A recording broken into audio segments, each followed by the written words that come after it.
ایک ایسا سچا قصہ جسے سن کر آپ کی آنکھیں نم ہو جائیں گی۔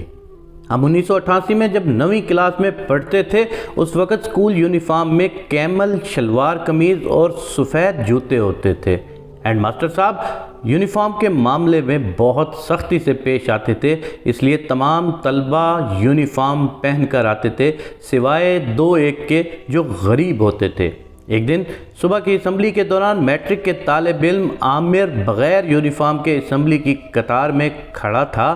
جیسے ہی ہیڈ ماسٹر صاحب کی نظر اس پر پڑی، بہت ہی غصے میں عامر کو کالر سے پکڑ کر باہر لے آئے۔ ہیڈ ماسٹر کا غصہ دیکھتے ہوئے عامر زور زور سے کہنے لگا، سائیں میری بات سنیں، میری بات سنیں، میرا باپ باسو غریب آدمی ہے، وہ مجھے کہاں سے یونیفارم اور جوتے لے کر دے سکتا ہے؟ مجھے آپ مارے نہیں، میں کل سے سکول نہیں آؤں گا۔ ہیڈ ماسٹر استاد غلام حیدر کھوکھر نے اسے چھوڑ دیا اور سٹیج پر چڑھ کر تمام طلبہ سے مخاطب ہوتے ہوئے کہا کہ اسمبلی کے بعد عامر ایک کلاس میں آئے گا۔ آج آپ لوگوں کو جو بھی خرچ ملا ہے وہ آپ عامر کو دے دینا تاکہ وہ یونیفارم خرید سکے۔ میرے پاس حسب معمول 8 آنے جیب خرچ ملتا تھا، سوچا آج کے دن سموسہ نہیں کھاؤں گا، وہ میں عامر کو دے دوں گا۔ کلاس میں ابھی بیٹھے ہی تھے کہ کلاس کے ٹیچر استاد فقیر محمد حیات کلاس میں آ گئے۔ تھوڑی دیر بعد عامر بھی استاد سے اجازت لے کر ہماری کلاس میں داخل ہوا۔ اس کے ہاتھ میں 1 روپے کے چند نوٹ اور کچھ سکے تھے جو شاید اس نے اپنی کلاس سے جمع کیے تھے۔ استاد فقیر محمد نے بہت غصے میں ہم سب کو منع کیا کہ کوئی بھی اس کو پیسے نہیں دے گا، اور عامر کی جانب دیکھتے ہوئے غصے میں کہا، ڈوب نہیں مرتے جو بھیک مانگتے پھرتے ہو؟ کیا ابھی غربت کی آڑ میں ساری زندگی بھیک مانگتے پھرو گے؟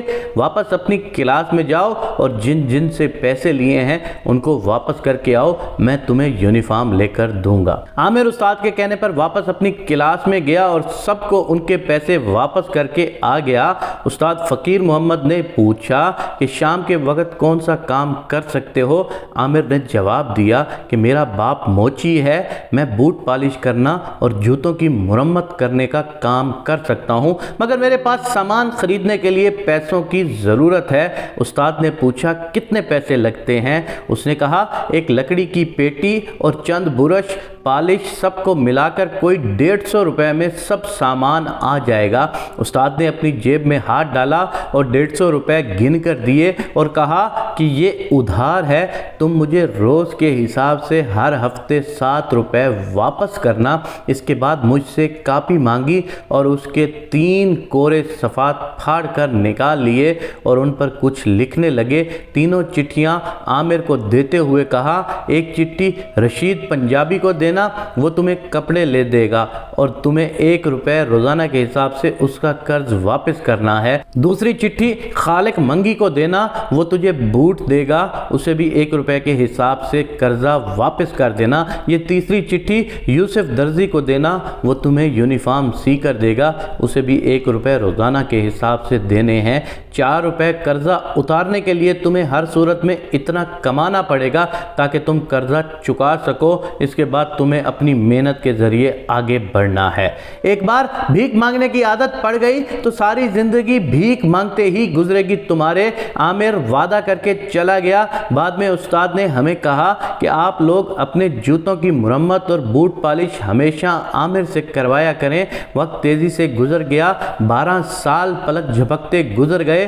1999 میں ہائی سکول کرانڈی میں 10ویں کلاس کے طالبہ کی الوداعی پارٹی ہو رہی تھی۔ استادوں کے ساتھ شہر کے معززین کو بھی دعوت تھی۔ تقریر کرنے کے لیے شہر کی ایک بڑی فلور مل کے معزز جنرل منیجر عامر کو دعوت دی گئی۔ کاٹن کے سوٹ میں ملبوس، ماتھے پر ریبین کا چشمہ رکھے، اپنی تقریر میں اسی سکول میں پیش آئے 1988 کا قصہ سناتے ہوئے زور و قطار روتے ہوئے سٹیج پر بیٹھے اپنے استاد فقیر محمد کے پیروں کو چھوتے ہوئے بتایا کہ کس طرح ایک کامل استاد نے مجھے بھیک مانگنے سے بچایا اور محنت کا سبق دیا۔ اگر وہ چاہتا تو وہ مجھے بھیک مانگنے سے سے کبھی نہ روکتا، لیکن آج میں در بدر سڑکوں پر بھیک مانگ رہا ہوتا۔ اس کی تقریر میں ایک ایسا اثر تھا کہ جیسے ہم ساروں کے سینوں میں اتر رہی ہو کہ بھیک سے انسان کس قدر ضلالت کی اتھاہ گہرائیوں میں گھستا چلا جاتا ہے، لیکن محنت کر کے کچھ ہی عرصے میں اپنے پاؤں پر جب کھڑا ہو گیا اور آج اللہ کے کرم سے میں ایک فلور مل کا مالک ہوں اور میں آپ لوگوں کے آگے تقریر کر رہا ہوں۔ وہ جب اپنے استاد کے قدموں میں گرا تو اللہ کا کرم